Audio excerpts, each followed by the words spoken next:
this guy's an effective all-around baseball player who has some juice in the bat. And for all Ross Atkins moaning in that year-end press conference when you were there for that State of the Address and some of those embarrassing comments came out about low-hanging fruit with power bats, it seems like that's all they're targeting right now. What does Anthony Santander bring to this team in your mind?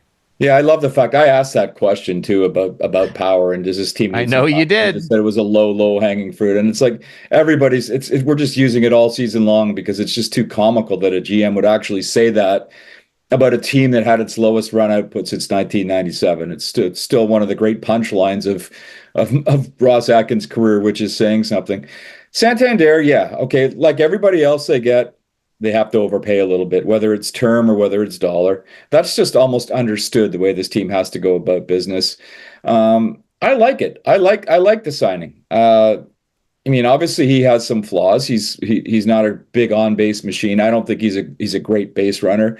I'm not so sure how plus of a defender he is. He's a corner outfield guy, and a lot of times you'll probably be holding your breath when there's a fly ball, much like you did when Teoscar Hernandez was there. But the man can hit home runs. And guess what? Home runs take you out of these 2-1 ball games that we watched night after night for the last 3 seasons.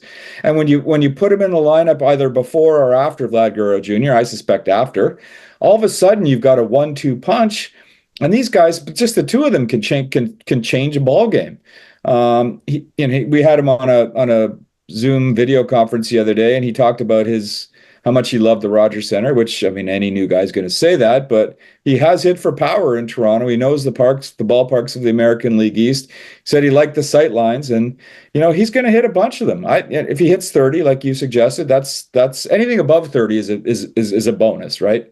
Because the Jays, if you have anybody over 20 home runs in a season, other than Vlad over the last 3 years, it's been a minor miracle. So you have that power bat that can produce. You have that power bat that can change a ball game, and it's worth the flaws that come with it, whether they're deep defensively or whether they're on base and that kind of stuff. So I give them credit for, and apparently he was their guy. Obviously they were in on Soto, and they probably realized that getting Soto was not the most realistic pursuit, but they were in on it and they gave it a shot. I think their immediate fallback was not Pete Alonso, it was not Alex Bregman, it was Anthony Santander. So they got their guy.